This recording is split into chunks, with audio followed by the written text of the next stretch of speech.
नमस्कार विद्यार्थी मित्रमैत्रिणींनो, केसागर पब्लिकेशनच्या केसागर करियर अकॅडमी यूट्यूब चॅनलवरती तुमचं पुन्हा एकदा स्वागत आहे। येणारी अपकमिंग आपली राज्यसेवा पूर्व परीक्षा त्याच्यासाठी आपण इथे लेक्चर सिरीज चालू केलेली आहे। तर लेक्चर सिरीज पूर्णपणे मोफत आहे। याच्यामधून तुम्हाला डेफिनेटली प्रिलियमला फायदा होईल। तर लेक्चर सिरीज आपण ज्या बुक्समधून कंडक्ट करतोय, तुम्हाला रिव्हिजनसाठी एक पुस्तक आता रिसेंटमध्ये मिळून जाईल, जे पुस्तक तुम्ही वापरू शकता। 29वी आवृत्ती ज्याला आपण ठोकळा म्हणतो, त्याच्यामधून तुम्ही डेफिनेटली रिव्हिजन करा। जीएसचा तुमचा स्कोर खूप चांगला येईल। याच्या व्यतिरिक्त जे विद्यार्थी 25 साठी प्रिपेअर करत आहे अशा विद्यार्थ्यांनी रेफरन्स बुक घ्या। म्हणजे रेफरन्स बुकसाठी तुम्हाला अजूनही वेळ आहे, सो रेफरन्स बुक तुम्ही वापरू शकता। जिओग्राफीचे बरेच रेफरन्स बुक तुम्हाला इथं मिळतात। याच्यामधले एक 5 ते 6 पुस्तकं तुमच्याकडे असणं गरजेचं आहे, ठीक आहे। तर मानव भूगोल मधले आपण इम्पॉर्टंट टॉपिक घेतले आहेत। आज आपण सॉइल टॉपिक घेतोय, प्राकृतिक भूगोल। तर सॉइल हा जो टॉपिक आहे, हाही टॉपिक आपल्यासाठी खूप जास्त इम्पॉर्टंट आहे, कारण का आयोग याच्यावरती 2 किंवा 4 मार्काचे क्वेश्चन विचारतो, ठीक आहे। याच्यामध्ये आज आपण बघणार आहोत जेनेटिक क्लासिफिकेशन जे आहे ना सॉइलचं, तर ते आपण बघणार आहोत। त्याच्यावरती आयोग आपल्याला क्वेश्चन विचारतो, ज्याच्यामध्ये झोनल, अझोनल आणि इंट्राझोनल सॉइल आपण बघणार आहोत, ठीक आहे। ओके, चला बघा, जेनेटिक क्लासिफिकेशन आपण बघतोय। त्याच्यानंतर आपण काय बघणार आहोत, त्याच्यानंतर आपण महाराष्ट्रामध्ये जी मृदा आहे ना, तर महाराष्ट्रातील मृदेची वैशिष्ट्ये आपल्याला बघायची आहेत। महाराष्ट्रातल्या मृदेचं वितरण आपल्याला बघायचं आहे, म्हणजे कॅरेक्टरिस्टिक अँड डिस्ट्रीब्युशन।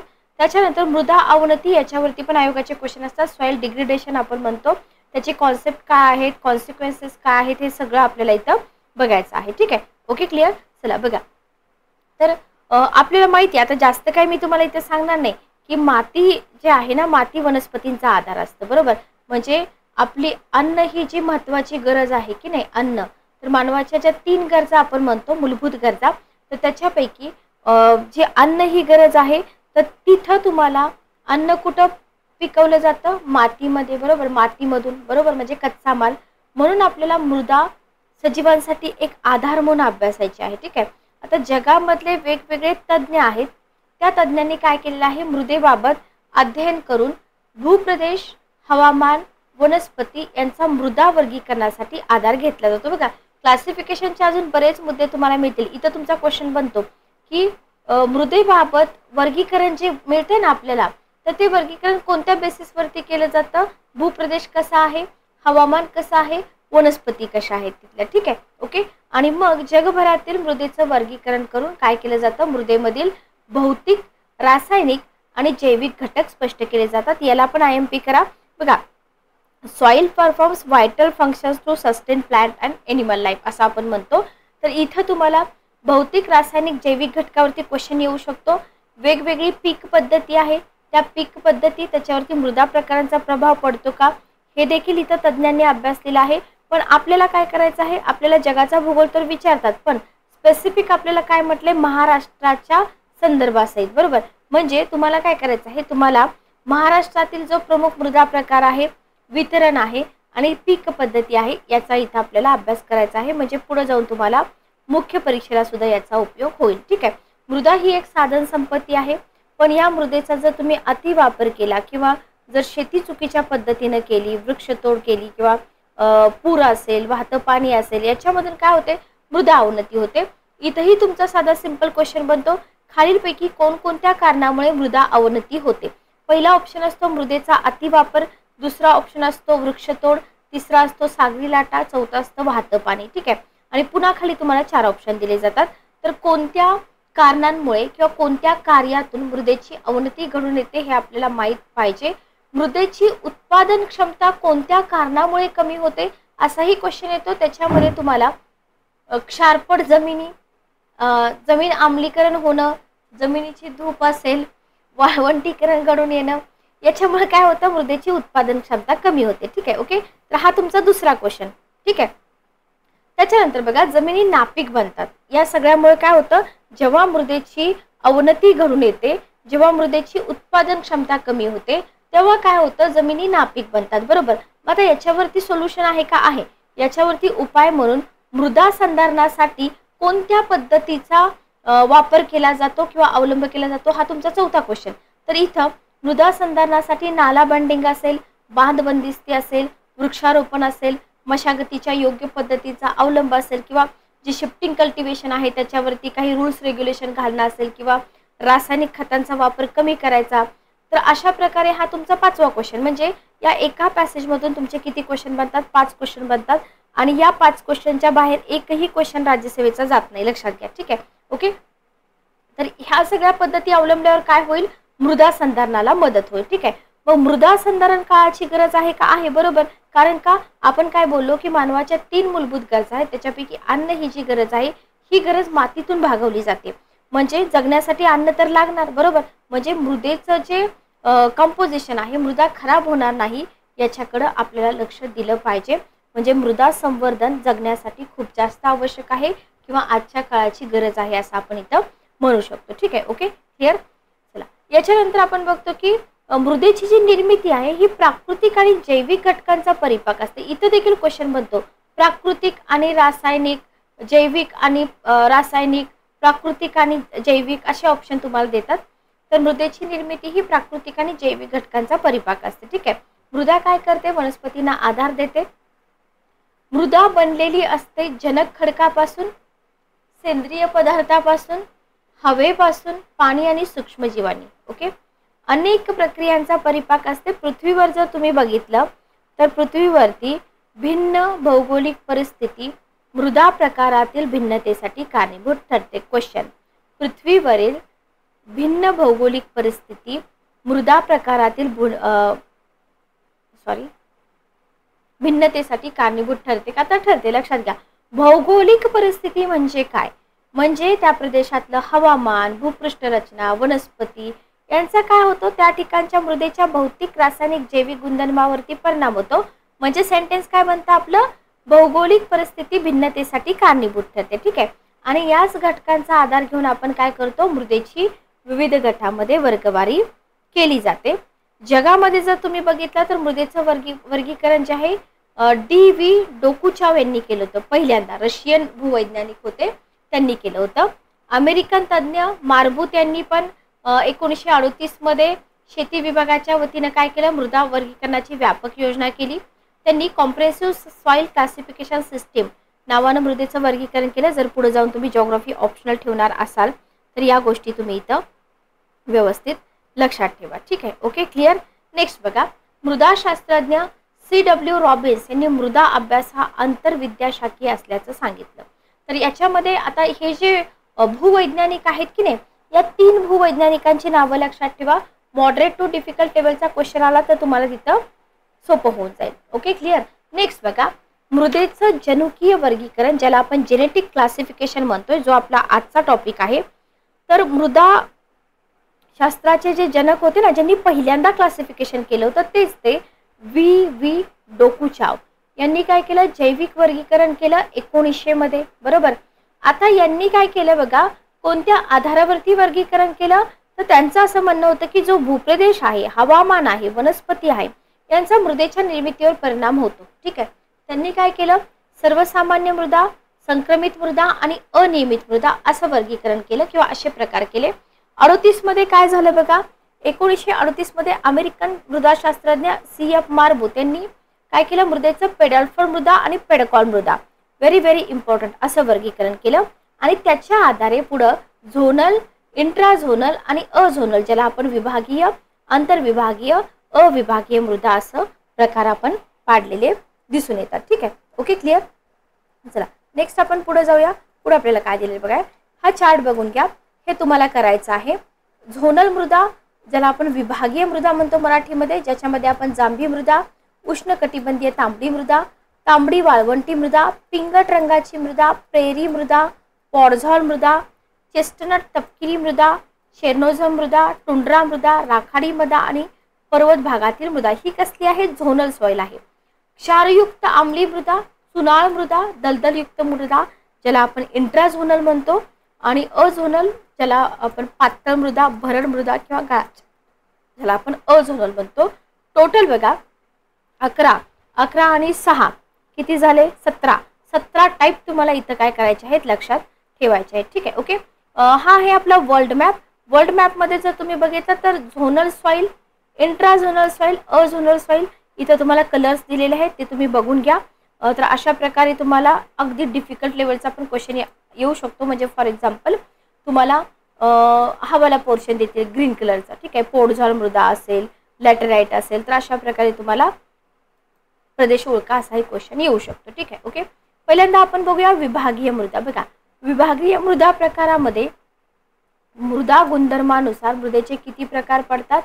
11 प्रकार पडतात. ठीक आहे, ओके. किती प्रकार पडतात? 11 प्रकार पडतात. याच्यामध्ये पहिली आहे जांभी मृदा. आपण काय करतो माहिती का, कंबाईन पर्यंत ठीक आहे, पण राज्यसेवेसारख्या एक्झामला तुम्हाला हे झोनल, अझोनल, इंट्राझोनल हे क्लासिफिकेशन माहीतच पाहिजे. डायरेक्ट तुम्ही लॅटराईट मृदा किंवा लॅटोसोल हे करू नका. काय होईल त्याच्यामुळे तुमचे मार्क्स जातील, म्हणजे समजणार नाही तिथं. तर लॅटराईट हा शब्द लॅटिन भाषेतील लॅटर म्हणजे वीट असा होतो. प्रत्येक सेंटेन्सवरती लक्ष द्या. उष्णकटिबंधीय प्रदेशात आर्द्र हवामानात जांभा खडक तयार होतो. ठीक आहे, काय होतं? उष्णकटिबंधीय प्रदेशामध्ये जांभा खडक तयार होतो. पावसाचं प्रमाण 200 सेंटीमीटरपेक्षा जास्त असणाऱ्या प्रदेशात खडकाचं विदारण आणि झीज प्रक्रिया होते. सिलिकावर विदारणाची क्रिया होऊन लिचिंग प्रक्रिया होते. तिथून आयर्न ऑक्साईड तयार होतं. ॲल्युमिनियम, लोह यांचं केंद्रीकरण घडून येतं. अशा तांबूस, एकच मिनिट थांबा, पिवळसर जमिनीला काय म्हटलं जातं?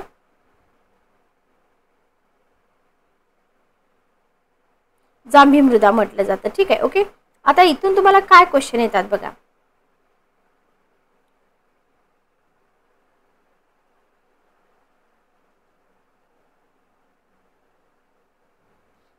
बघा, तर इथून आपण बघितलं तर इथं तुम्हाला जांभी मृदा जो कंपोजिशन आहे, उदाहरणार्थ आयर्न ऑक्साईड, ॲल्युमिनियम, लोह याच्याबद्दल क्वेश्चन येऊ शकतो. जांभी मृदा जर आपला महाराष्ट्र, भारत सोडला तर जगाबद्दल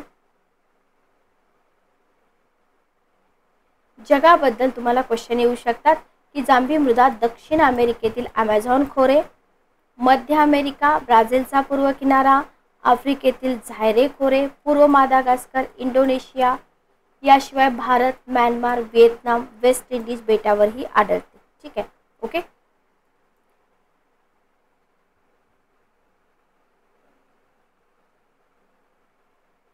जांभ्या मृदेमध्ये लोह, इथं तुमचा क्वेश्चन बनतो जगामध्ये खालीलपैकी कोणत्या भागामध्ये जांभी मृदा आढळते? ठीक आहे, ओके. नेक्स्ट बघा, जांभ्या मृदेमध्ये लोह, ॲल्युमिनियम आणि मॅंगनीजचे प्रमाण जास्त असते.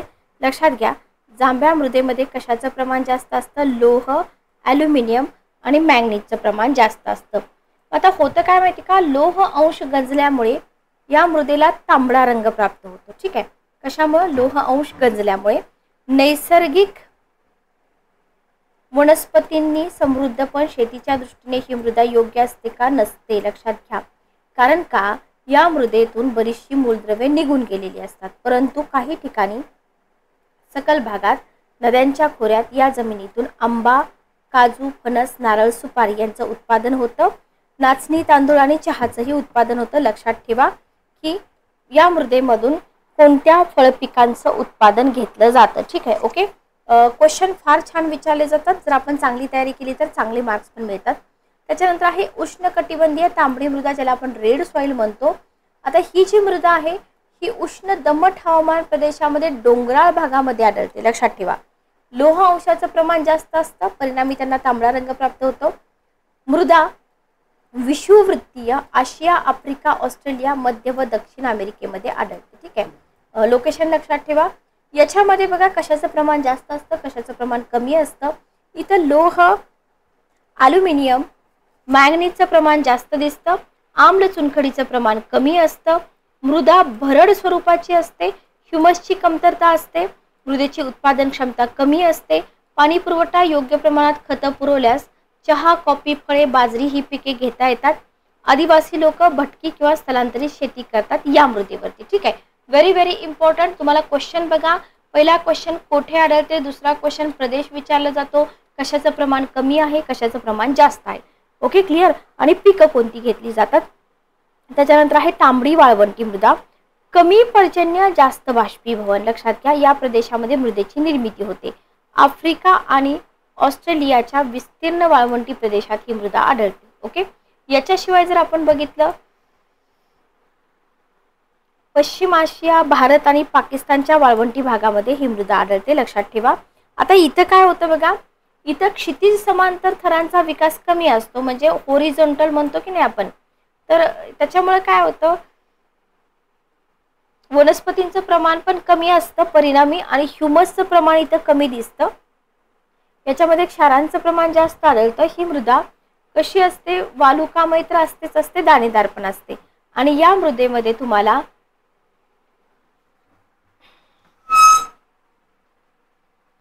ॲल्युमिनियमचे काय दिसतात, अविद्राव्य ऑक्साईड असल्याने या मृदेला कसा रंग प्राप्त होतो, तांबडा रंग. ठीक आहे. तर या मृदेला तांबडा रंग का प्राप्त होतो हे तुम्हाला माहित पाहिजे. आता इथं जर तुम्ही बघितलं, जर जलसिंचनाची सोय असेल तर सेंद्रिय आणि रासायनिक खतांचा वापर केला जातो आणि वेगवेगळ्या पिकांचं उत्पादन घेतलं जातं. Okay, clear. त्याच्यानंतर आहे पिंगट रंगाची मृदा, ज्याला आपण ग्रे ब्राऊन सॉइल म्हणतो. तर ही मृदा दमट हवामानाच्या पानझडी अरण्याच्या प्रदेशात, तीव्र उन्हाळा व वृक्षांची पानगळ होणाऱ्या प्रदेशात आढळते. ही मृदा आशिया खंडाच्या उत्तर भागात, जपान, युरोपचा पश्चिम भाग, रशिया, संयुक्त संस्थानाच्या ईशान्य भागात आढळते. ओके. याच्यामुळे काय होतं, या मृदेमध्ये ह्युमस, चुना, पोटॅश यांचं प्रमाण जास्त आढळतं. कारण का, ही मृदा आढळते कुठे बघा, तुम्ही लोकेशन बघा, त्याच्यामुळे तुम्हाला लक्षात येईल. तर पिंगट रंगाची मृदा, पण ग्रे ब्राऊन सॉइल वरती कधी जास्त क्वेश्चन विचारले जात नाहीत. पण जर आयोगाचा बदलता ट्रेंड जर तुम्ही पाहिला तर क्वेश्चन विचारले जाऊ शकतात. नेक्स्ट क्वेश्चन बघा. तर अशा प्रकारे तुम्हाला जागतिक मृदा वितरणाचा एक नकाशा मिळेल. आउटलाईन नकाशे पण मिळतात आणि असे रेडीमेड नकाशे पण तुम्हाला मिळून जातात. पण आउटलाईन नकाशेच घ्या, जेणेकरून तुमची प्रॅक्टिस इथं होऊन जाईल. नेक्स्ट आपण पुढचा पार्ट बघूया. प्रेरी मृदा, समशीतोष्ण गवताळ प्रदेश. प्रदेश लक्षात ठेवा, याला पार्कलँड म्हटलं जातं. असे क्वेश्चन आयोग विचारतं. कोणत्या भागामध्ये आढळते, आपल्या भारतामध्ये जर बघितलं तर ही मृदा आढळत नाही जास्त. प्रेरी मृदा जास्त म्हणजे आढळतच नाही, लक्षात घ्या. पूर्व युरोप, दक्षिण आफ्रिका, संयुक्त संस्थानाचा दक्षिण भाग. पेडाल्कस आणि पेडाल्फर मृदा यांच्या दरम्यानचा संक्रमणयुक्त जो भाग असतो ना, म्हणजे पेडाल्कस मृदा आणि पेडाल्फर मृदा. जर इथं ही मृदा संपत असेल तर हा जो मधला भाग मिळतो ना, ही मृदा जी असते त्याला आपण प्रेरी मृदा म्हणतो. याच्यामध्ये खनिज द्रव्य जास्त असतात, उच्च उत्पादकता असते, ह्युमसचं प्रमाण जास्त असतं. मृदेचे जे थर आपण बघितले ते पाठीमागचे लेक्चर बघून घ्या. अ थर कसा असतो, गडद असतो, पण कॅल्शियमचं प्रमाण कमी असतं, बरोबर. आणि या मृदेतून अन्नधान्याचं उत्पादन घेतलं जातं. गहू, मका या पिकांचं उत्पादन होतं. जगाचे गव्हाचे कोठार जर तुम्हाला कुठं मिळत असेल तर या प्रेरी सॉइलचा जो प्रदेश आहे ना, तिथंच मिळतं. हे तुम्ही लक्षात ठेवा. ठीक आहे. ओके. याच्यानंतर आहे पॉडझॉल मृदा. तर रशियन भाषेमध्ये राखी मृदा किंवा ॲश सॉइल म्हटलं जातं. लक्षात ठेवा, काय म्हटलं जातं, ॲश सॉइल. आर्द्र आणि मध्य कटिबंधीय वन किंवा सूचीपर्णी वनांच्या प्रदेशामध्ये तुम्हाला पॅडझॉल मृदा दिसून येईल. मध्यम ते कमी पर्जन्याच्या प्रदेशात, शीत हवामानाच्या प्रदेशामध्ये, मर्यादित बाष्पीभवनाच्या क्षेत्रामध्ये तुम्हाला या मृदेचा विकास झालेला दिसून येतो. आणि टुंड्रा प्रदेशाच्या दक्षिणेकडे, उत्तर अमेरिका, उत्तर युरोप, सायबेरिया इथं तुम्हाला पॉडझॉल मृदा दिसून येईल. ही फक्त थेअरी आहे. याच्यातून जवळजवळ 150+ क्वेश्चन निघतात. क्वेश्चन तुम्ही काढा स्वतः, त्याची प्रॅक्टिस पण करा, जेणेकरून थेअरी वाचल्यानंतर आपल्याला प्रॅक्टिस इथं झाली पाहिजे. आता ही जर मृदा तुम्ही बघितला, आपण बघतोय पॉडझॉल मृदा. तर इथं तुम्हाला या पॉडझॉल मृदेमध्ये टेम्परेचर कमी असल्यानं जैविक क्रिया मंदावलेल्या दिसतात, विघटन कमी दिसतं, आम्लयुक्त असते. जे अ आणि ब थर आहेत ना, उत्तम विकसित दिसतात. ब थरामध्ये पीठची निर्मिती दिसते, सुपीकता कमी असते, वाढवावी लागते, मग खतांचा वापर केला जातो, तापमान कमी, मृदा नापीक असते, शेतीचा विकास होत नाही, जंगलतोड करून गवताळ प्रदेशात पशुपालन व्यवसायाचा विकास तुम्हाला या भागामध्ये झालेला दिसून येतो. ठीक आहे. ओके. याच्यानंतर आहे चेस्टनट मृदा. तर आपण काय करूया, चेस्टनट मृदा 8वी आहे चेर्नोझम. टुंड्रा मृदा राखाडी मृदा हे आणि पर्वत भागातील मृदा. तर इथं आपल्या झोनल सॉइल संपतात, पण जो बाकीचा राहिलेला पार्ट आहे आपण नेक्स्ट सेशनमध्ये कव्हर करूया. आपण बघत होतो मृदा हा टॉपिक कुठपर्यंत आलो होतो बघा. आपण झोनल सॉइल आपण बघत होतो, याच्यामध्ये आपण प्रेरी आणि पॉडझॉन मृदा बघितलेला आहे. नेक्स्ट आपण बघतोय चेस्टनट तपकिरी मृदा. लक्षात घ्या, मध्य कटिबंध जो आहे त्या मध्य कटिबंधाच्या स्टेपी भूमीवरती तुम्हाला ही चेस्टनट ब्राऊन सॉइल मिळते. चेनोझेम मृदेचाच हा एक प्रकार आहे, लक्षात ठेवा. ठीक आहे, ओके. आता ही जी मृदा आहे ना, वाळवंटी ओसाड प्रदेशामध्ये आढळते. म्हणजे तुम्हाला साधा क्वेश्चन येतो की वाळवंटी ओसाड प्रदेशाजवळ आढळणारी मृदा कोणती. मग तिथं ऑप्शनमध्ये तुम्हाला चेस्टनट असेल, त्याच्यानंतर अजून कुठले ऑप्शन देऊ शकतात, तुम्हाला टुंड्रा मृदा असेल, चेर्नोझेम असेल, असे ऑप्शन तुम्हाला दिले जाऊ शकतात. ठीक आहे, ओके. तर वाळवंटाला लागून 200 ते 250 मिमी वार्षिक पर्जन्य असणारा जो प्रदेश आहे ना, तिथं ही गडद तपकिरी रंगाची मृदा आढळते. ठीक आहे, ही मृदा रशिया, रुमानिया, हंगेरीच्या शुष्क भागात आढळते.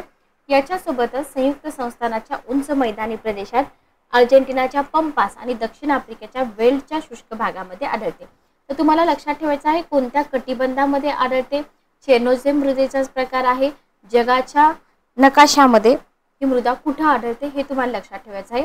जो थर असतो ना, अ थर गडद तपकिरी रंगाचा आहे. सेंद्रिय घटकांचं प्रमाण कसं असतं, कमी असतं. जस्ट एक मिनिट थांबा.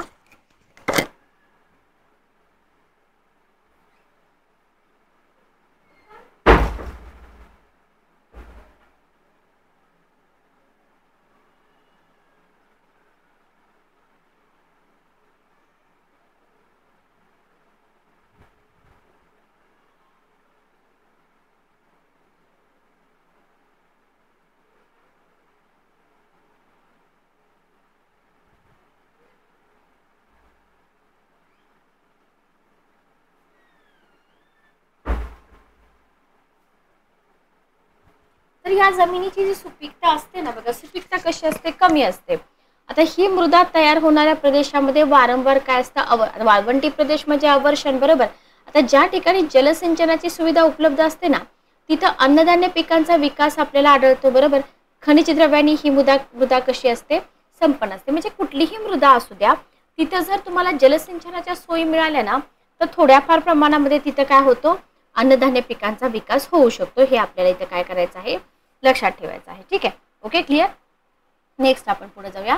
चेर्नोझेम किंवा काळी मृदा बघा, याला ब्लॅक सॉइल असं म्हटलं जातं. तर रशियन भाषेमध्ये चेर्नोझेम याचा अर्थ काळी मृदा असा आहे किंवा काळी पृथ्वी असा आहे. निमशुष्क हवामानाच्या प्रदेशात ही मृदा आढळते. लक्षात ठेवा, कोणत्या प्रदेशामध्ये, निमशुष्क हवामान प्रदेश, रशिया, युक्रेन, कझाकिस्तान, हंगेरी आणि रुमानिया. ठीक आहे, ओके. कशी असते, सुपीक असते. लक्षात ठेवा, जर तुम्ही खतांचा पुरवठा नाही केला तरी सुद्धा याच्यामध्ये अन्नधान्य पिकांचं उत्पादन घेतलं जातं. याच्याशिवाय कॅनडा, संयुक्त संस्थाने, दक्षिण अमेरिकेतला पंपास प्रदेश, ऑस्ट्रेलियाचा मरे डार्लिंग खोरे प्रदेश, या ठिकाणी तुम्हाला चेर्नोझेम मृदा आढळून येते. ठीक आहे, ओके. ही जर मृदा तुम्ही बघितली तर ह्या मृदेचा अथर जो आहे ना, अथर तो जाड आणि काळ्या रंगाचा तुम्हाला दिसतो. एकजिन्सीपणा जास्त. आता हे सांगायला खूप सोपं आहे, पण लक्षात ठेवायला अवघड आहे. कण कसे असतात, अगदी बारीक असतात. चुन्याचं प्रमाण जास्त असतं. चेर्नोझेम मृदेमध्ये नायट्रोजन सेंद्रिय पदार्थाचं प्रमाण जास्त असतं. मृदा सुपीक असते. तांदूळ, गहू, मका ही पिकं घेतली जातात आणि इथं बहुतेक ठिकाणी नैसर्गिक गवत पण आढळून येतं. ठीक आहे, ओके, क्लिअर. त्याच्यानंतर आहे टुंड्रा मृदा. उच्च अक्षवृत्तीय ध्रुवीय प्रदेश जो आहे ना, इथं तुम्हाला ही मृदा आढळते. ठीक आहे, हा प्रदेश कसा आहे, बर्फाच्छादित, त्याच्यामुळं वर्षभर गोठलेल्या अवस्थेत असते. बाष्पीभवनाचा वेग कमी असतो. उत्तर अमेरिकेचा उत्तर भाग, ग्रीनलँडची दक्षिण बाजू आणि युरेशियामध्ये तुम्हाला ही मृदा आढळून येते. टुंड्रा मृदा लोकेशन वगैरे सांगायला फार सोपं आहे, कारण का आपल्याला माहिती आहे की अक्षवृत्तीय ध्रुवीय प्रदेशामध्ये ही मृदा आपल्याला आढळून येते. आता इथं जर तुम्ही बघितलं, इथं घाईक विदारण दिसून येतं तुम्हाला टुंड्रा मृदेच्या ठिकाणी, कारण का वनांचं प्रमाण जास्त असणाऱ्या प्रदेशात तपकिरी वनमृदा तयार होते. तर या मृदेमध्ये वनस्पतींचं प्रमाण कमी असल्यानं सेंद्रिय घटकाचं प्रमाण कसं असतं, कमी असतं.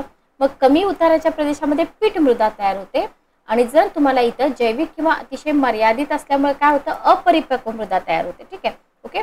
टुंड्रा मृदा कशी असते, आम्लयुक्त असते आणि याची सुपीकता कमी असते. लक्षात ठेवा, पॉइंट सगळे इम्पॉर्टंट आहेत जे आपल्याला लक्षातच ठेवायचे आहेत. ग्रे सॉइल बघा, या गटाच्या मृदांना काय म्हणतात, सेरोझेम असे म्हणतात. सेरोझेम अजूनपर्यंत आयोगाने कधी विचारलं नाही, पण विचारलं जाऊ शकतं.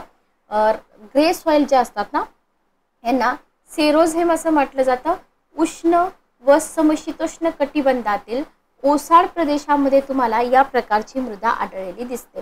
कॅस्पियन समुद्राच्या पूर्वेस तुर्कमेनिस्तान आणि संयुक्त संस्थानाच्या पश्चिम भागात तसेच युरेशियाच्या पूर्व भागामध्ये तुम्हाला ग्रे सॉइल दिसून येते. वनांचं आच्छादन कमी, वाऱ्याचं कार्यप्रभावी असणाऱ्या प्रदेशामध्ये ही मृदा आढळलेली आपल्याला दिसते. ठीक आहे, ओके, क्लिअर. आणि या मृदेमध्ये सेंद्रिय घटकांचं आणि नायट्रोजनचं प्रमाण कमी असतं. मृदेचा रंग राखाडी असतो. पातळ थरांच्या आणि पिकांसाठी अनुकूल नसते. जलसिंचन सेंद्रिय खताचा वापर जर केला तर उत्पादन निघतं. ठीक आहे, ओके, क्लिअर. राखाडी मृदा, फक्त याला गट जो आहे त्याला काय म्हणतात लक्षात ठेवा. त्याच्यानंतर आहे पर्वत भागातील मृदा. इथं आपल्या झोनल सॉइल संपतात. पर्वत भागातील मृदा सिंपल आहे, जास्त उतार असतो, पाऊस असतो, धूप होते, वरचे थर निघून जातात, खडक उघडे पडतात, भरड पदार्थ, खडकांचे तुकडे याच्यापासून तुम्हाला माउंटेन सॉइल तयार झालेली दिसून येते. आता माउंटेन सॉइल कुठे मिळणार आहे, जिथं माउंटेन आहे तिथंच मिळणार आहेत, बरोबर. जंगल व्याप्त असते आणि कशी असते, नापीक असते. ठीक आहे, इथं आपल्या झोनल सॉइल संपतात. याच्यानंतर आपण बघतोय अझोनल सॉइल, ज्याला आपण आंतरविभागीय मृदा म्हणतोय. तर इथं तुम्हाला दलदलयुक्त मृदा, पुरण मृदा, त्याच्यानंतर आहे पीठ मृदा, क्षारयुक्त मृदा. किती मृदा आपल्याला इथं बघायचे ते आपण पहिल्यांदा बघूया. कॅल्कॅरस किंवा चुनाळ मृदा. टोटल 6 मृदा आपल्याला अझोनल मध्ये बघायच्या आहेत. हायड्रोमॉर्फिक, आयोगाची सवय आहे बघा, असं तुम्हाला लिहून दिलं जातं, हायड्रोमॉर्फिक. ठीक आहे, ओके. तर पाण्याचा कमी चिरपा होणाऱ्या दलदलयुक्त आणि पाणथळ प्रदेशामध्ये तुम्हाला हायड्रोमॉर्फिक सॉइल आढळते. इथं सेंद्रिय पदार्थाचं विघटन कमी असतं. मृदेचे पुढील प्रकार पण पडतात. पुरण मृदा बघा, नद्यांच्या खोऱ्यामध्ये चांगल्या प्रकारे जलनिस्सारण होणाऱ्या प्रदेशामध्ये बारीक मातीचं कण असणारी मृदा आढळते. गवताळ भाग असल्याने काय असेल, ह्युमसचं प्रमाण ऑब्विसली इथं जास्त असेल. ठीक आहे, ओके. दलदलयुक्त बॉग सॉइल बघा, दलदलयुक्त किंवा बॉग मृदा. जर आला क्वेश्चन तर आश्चर्य वाटायला नको. तर ही मृदा खंडांतर्गत भागामध्ये शीत हवामानामध्ये आढळते. गोड्या पाण्याच्या दलदलयुक्त कमी पाणी झिरपणाऱ्या प्रदेशात तयार होते. सेंद्रिय घटकांचं विघटन, तुम्ही काय करा माहिती का, कॉलम करून घ्या, कशामध्ये सेंद्रिय घटकाचं प्रमाण जास्त आहे, कोणत्या मृदेमध्ये कमी आहे, कोणत्या मृदेमध्ये ह्युमसचं प्रमाण जास्त आहे, कारण तेच विषय, तेच पॉईंट आपल्याला आयोगाकडून विचारले जातात. नेक्स्ट बघा, पीठ सॉइल. दलदलयुक्त मृदेत वनस्पतींचे कुजण्याचं प्रमाण कमी असतं, ऑक्सिजनचं प्रमाण कमी असतं. नांगरणी करण्याजोगी परिस्थिती असल्यासच या जमिनी सुपीक असतात, लक्षात घ्या. होलोमॉर्फिक सॉइल म्हणजे काय, क्षारयुक्त. स्टेपी आणि वाळवंटी हवामानाच्या प्रदेशात जिथं पर्जन्यापेक्षा बाष्पीभवन क्षमता जास्त असते तिथं तुम्हाला होलोमॉर्फिक किंवा क्षारयुक्त मृदा आढळते. क्षारांचं प्रमाण जास्त असतं. केशाकर्षण क्रियेने काय होतं, खालच्या थरातील क्षार जे आहेत ना ती वरच्या थरात येतात. Sodium chloride, magnesium, calcium carbonate, potassium हे विद्राव्य घटक मातीच्या वरच्या थरात जमा होतात. मातीचे कण दाट असल्याने पाणी झिरपण्याची क्रिया होत नाही. इथं ॲल्युमिनियम आणि लोहाचं प्रमाण जास्त असतं, तरीही मृदा नापीकच असते, लक्षात ठेवा. ठीक आहे, ओके. कॅल्कॅरस चुनाळ मृदा, कॅल्शियम कार्बोनेट मोठ्या प्रमाणात असणाऱ्या प्रदेशात ही मृदा आढळते. ओलसर असते, वरचा थर काळा करडा असतो. सेंद्रिय घटकाचं प्रमाण कमी असतं. पोलंड आणि संयुक्त संस्थानामध्ये अल्बामा राज्यात आढळते आणि या मृदेचे रेन्झिना आणि टेरारोसा हे प्रकार पडतात. ठीक आहे, ओके. त्याच्यानंतर आहे अझोनल सॉइल बघा. ओके, आता आपण काय बघितलं, एकच मिनिट. हा, इंट्राझोनल आपण बघितलं, इंट्राझोनल बघितलं. आता बघूया आपण अझोनल. इथं बघा, अविभागीय मृदा जी आहे ना, तर या अविभागीय मृदामध्ये नवीन मृदांचा समावेश होतो. या अपरिपक्व आणि विकासाच्या टप्प्यामध्ये असणाऱ्या मृदा असतात. इथं क्षितिज समांतर थर कसे असतात, विकसित झालेले नसतात, पातळ थराचे असतात. कोणत्या वर्गीकरणातल्या मृदा, ज्या मृदा अझोनल मध्ये इन्क्लूड होतात त्या कशा असतात, त्या पातळ थराच्या असतात. ठीक आहे, ओके, क्लिअर. नेक्स्ट बघा, याच्यामध्ये पातळ पर्वतीय मृदा आहे. इथं आपण बघतो की मृदेचा स्रोत कसा असतो, भरड असतो, सेंद्रिय घटकांचं प्रमाण कमी असतं, तीव्र उतार, ह्युमसची निर्मिती होत नाही, कृषीसाठी योग्य नसतात. इव्हन आपण असं पण म्हणू शकतो की अझोनल सॉईल जी आहे ना, ती अझोनल सॉईल कृषीसाठी योग्य नसते. भरड मृदा, या प्रकारच्या मृदा हिमनदीमुळे वाहत येणाऱ्या गाळामुळे, वाराच्या निक्षेपण कार्यातून, नदीपात्रात वाहत्या पाण्यात, सागरी भागात लाटांमुळे, ज्वालामुखी राख याच्यामुळे निर्माण होतात. इथं खडकांचे तुकडे, लहान मोठी वाळू, भरत पदार्थ असतात, त्याच्यामुळे मृदा अविकसित असते, लक्षात घ्या. ठीक आहे. तर तुम्ही कन्क्लुजन काय सांगू शकता की टोटल अझोनल सॉईल ह्या शेतीसाठी उपयुक्त नसतात. Okay, clear. नेक्स्ट आपण बघतोय महाराष्ट्रातील मृदेची वैशिष्ट्ये. व्हेरी व्हेरी इम्पॉर्टंट, जे तुम्हाला कंबाईनलाही उपयोगी पडणार आहे. तर इथं आता मी पुन्हा सांगत बसत नाही की मृदा साधन संपत्ती आहे वगैरे वगैरे. तर महाराष्ट्रामध्ये लावा रसाच्या थरापासून खूप मोठ्या भागावर तयार झालेला जो बेसॉल्ट मूळ जनक खडक आहे, त्याच्यापासून मृदा तयार झाली, काळी आहे. जिथं लावा रस पोचला नाही तिथं मात्र वेगळी मृदा आढळते. इथं हवामान आणि वनस्पतींचा परिणाम दिसतो. मृदेचं वितरण कसं आहे बघा, महाराष्ट्रामध्ये काळी रेगरू मृदा तुम्हाला महाराष्ट्रात दिसेल. त्याच्यानंतर तुम्हाला महाराष्ट्रामध्ये जांभी मृदा पण दिसेल, कोकण किनारपट्टीची गाळाची मृदा दिसेल, लाल तांबडी मृदा पण तुम्हाला दिसेल, तांबूस पिवळसर मृदा दिसेल, नद्यांच्या खोऱ्यातील गाळाची मृदा दिसेल. टोटल तुम्हाला 6 प्रकारची मृदा आपल्या महाराष्ट्रामध्ये दिसून येईल. ठीक आहे. तर महाराष्ट्रामध्ये सगळ्यात जास्त भागावर कोणती मृदा आहे? काळी मृदा आहे.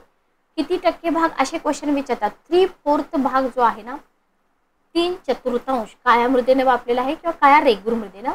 जाडी सगळीकडे सारखी आहे का नाही? कमी जास्त आहे. 50 ते 75% पर्जन्य असणाऱ्या प्रदेशात ही मृदा आढळते. सह्याद्री पर्वताचा कोणता भाग? पूर्वेकडचा भाग.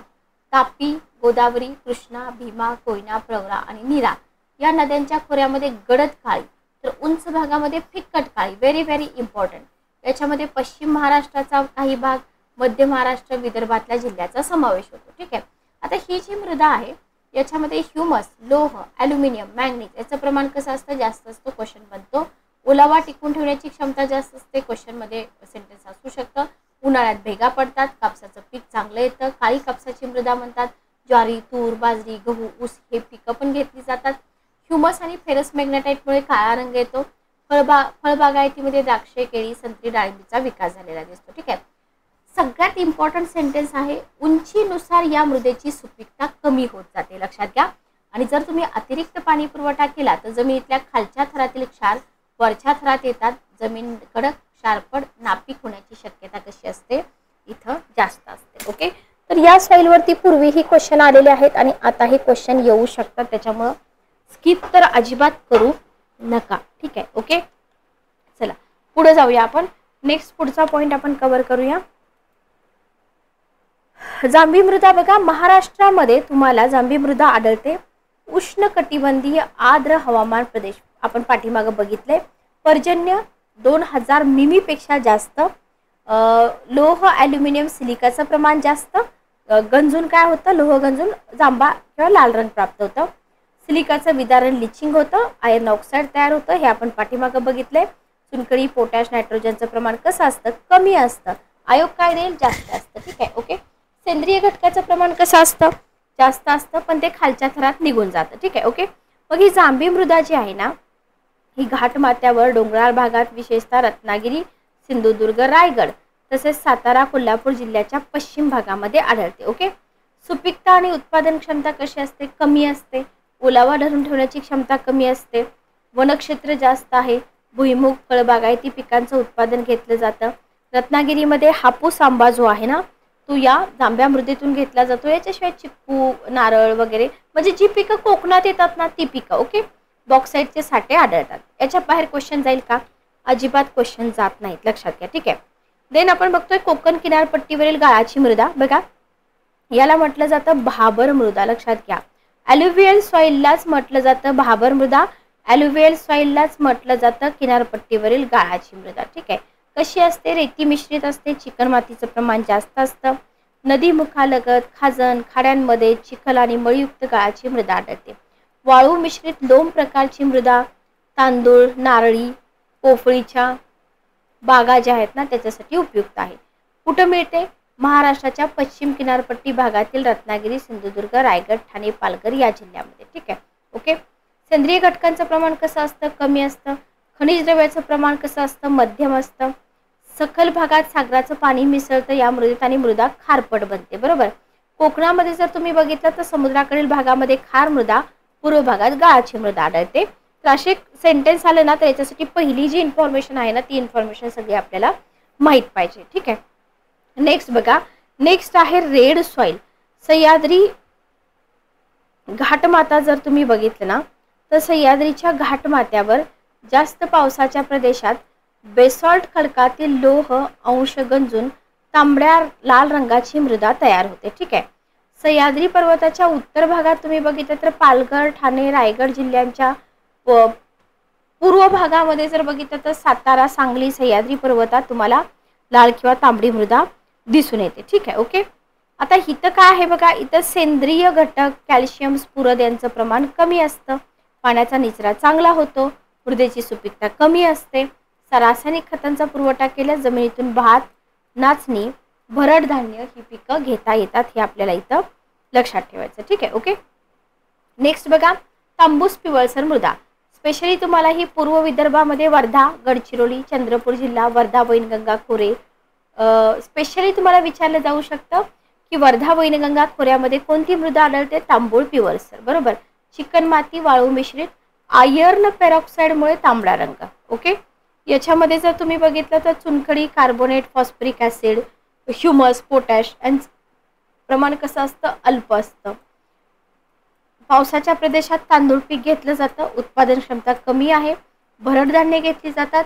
या मृदेला भारा, वाडी किंवा रेताड हलकी मृदा म्हणतात. याला खरा IMP क्वेश्चन बनतो. ठीक आहे. ओके. त्याच्यानंतर आहे नद्यांच्या खोऱ्यातील गाळाची मृदा. ही मृदा सोपी आहे. ह्याच्यामध्ये काहीच अवघड नाहीये. जिथं नद्या असतील तिथंच ही मृदा आढळते. सेंद्रिय पदार्थाचं प्रमाण जास्त असतं. उत्पादन क्षमता जास्त असते. खतांचा वापर करायची गरज नसते. ठीक आहे. ओके. नेक्स्ट बघा. मृदा अवनती आणि मृदा ऱ्हास. व्हेरी व्हेरी इम्पॉर्टंट राज्यसेवा पूर्व परीक्षा. ही समस्याच आहे, लक्षात घ्या. याचे मेन रिझन तर लोकसंख्या वाढ असेल किंवा कारखान्यांना लागणारा कच्चा माल असेल. याच्यातून काय होतं? मृदेची अवनती चालू होते. तर मृदा ऱ्हास म्हणजे काय? डेफिनेशन करा बरं का. डेफिनेशनवरती क्वेश्चन येतो. मानवाने स्वतःच्या स्वार्थासाठी अयोग्यरित्या निष्काळजीपणे मृदेचा अतिवापर केल्याने मृदेची गुणवत्ता बिघडून त्याची उत्पादन क्षमता कमी होते. याला म्हणतात मृदा अवनती, मृदा ऱ्हास. अर्थ समजून घ्या. मृदा अवनती म्हणजे मृदेची भौतिक, रासायनिक, जैविक गुणवत्ता बिघडणं. अयोग्य पद्धतीने मृदेचा शेतीसाठी, औद्योगिक गरजा भागवण्यासाठी होणारा वापर याच्यातून मृदेची गुणवत्ता बिघडते. याला म्हटलं जातं मृदा अवनती. मृदेचा ऱ्हास हा मानवी निष्काळजीपणा, मृदेच्या चुकीच्या आणि अतिवापरातून होतो. याच्यामुळे मृदेचा वरचा थर नाहीसा होतो. सुपीकता कमी होते. ती नापीक होते. शेतीचा विकास करणं शक्य होत नाही. म्हणजे मृदेची अवनती झाल्यामुळे काय काय घडतं बघा. वाळवंटीकरण होतं, जमिनीची धूप होते, सागरी पाणी शेतीमध्ये शिरतं वगैरे वगैरे. मग एकूण मृदा ऱ्हासामध्ये कशाचा जास्त सहभाग असतो? पाणी आणि वाऱ्याचा जास्त सहभाग असतो. किती? 85%. ठीक आहे. पाण्यामुळे होणारा मृदेचा ऱ्हास 56% आहे. वाऱ्यामुळे जास्त आहे. आयोग याचंच सेंटेन्स बनवतं.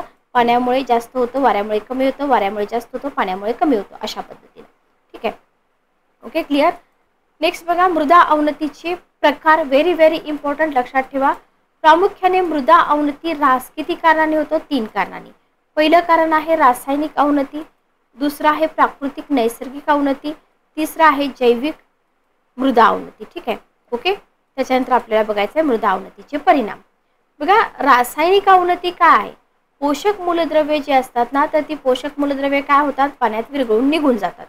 मातीमध्ये किंवा पाण्यातून नदीमध्ये निघून जातात. जमिनीला अति पाणी पुरवठा केला, रासायनिक खतांचा वापर वाढवला तर काय होतं? केशाकर्षण क्रिया होते. खालच्या थरातले क्षार वरच्या थरात येतात. जमिनीची पाणी झिरपण्याची क्षमता कमी होते. जमिनी क्षारपड, पाणथळ बनतात. समुद्राचं पाणी शेतीत शिरणं, सकल भागात पाणी साचून राहणं. तर जमिनी पाणथळ, नापीक बनण्याचे रिझन लक्षात ठेवा. याच्याबरोबर वाढणारी लोकसंख्या जी आहे ना याच्यातून काय होतं? कारखानदारीचा विकास होतो. कारखान्यातून बाहेर पडणारे टाकाऊ रासायनिक घटक जे असतात ना ते जर तुम्ही जमिनीवर सोडले तर प्लास्टिक, रासायनिक खते, तणनाशक, कीटकनाशक याच्यामधून रासायनिक मृदा अवनती आपल्याला झालेली इथं दिसून येते. ठीक आहे. ओके. क्लिअर. नेक्स्ट बघा. प्राकृतिक नैसर्गिक मृदा अवनती, वरचा सुपीक थर वारा पाणी यांच्या माध्यमातून निघून जातो. प्राकृतिक नैसर्गिक म्हणतोय आपण. मानवही मृदेचा वरील थर काढून टाकण्यासाठी प्रत्यक्ष अप्रत्यक्ष कारणीभूत असतो. म्हणजे मानवानं जर चुकीच्या पद्धतीने शेती केली, वृक्षतोड केली, त्याच्यामध्ये वारा आणि पाण्याचं कार्य जे आहे ना जोमानं चालण्यास मदत होते आणि मृदेची अवनती होते. ओके. जैविक मृदा अवनती, जैविक मध्ये काय, आधुनिक शेती पद्धतीमध्ये कीटकनाशके, तणनाशके, रासायनिक खते यांचा जर तुम्ही जास्त वापर केला, जर तुम्ही सेंद्रिय खतांचा कमी वापर केला तर काय होतं, जमिनीतील अत्यावश्यक जीवाणूंचं प्रमाण कमी होतं. त्याचा परिणाम पिकांना जमिनीतील नैसर्गिक रासायनिक खनिजांची पूर्तता परिपूर्ण उपलब्ध होत नाही. त्याच्यामुळे काय होतं, जैविक मृदा अवनती म्हणू शकतो आपण. ठीक आहे. आता याच्याबरोबरच काय होतं, जीवजंतूमुळे मृदेतील पोषक द्रव्ये, खनिजे जे आहेत ना ती नष्ट करण्याची प्रक्रिया होते आणि याच्यातूनच काय होतं, शेतजमिनी नापीक बनतात, पिकं मुळकूस किंवा तत्सम प्रकारचे रोग होतात. जैविक मृदा अवनतीमध्ये विचारात घेतल्या जातात इथं.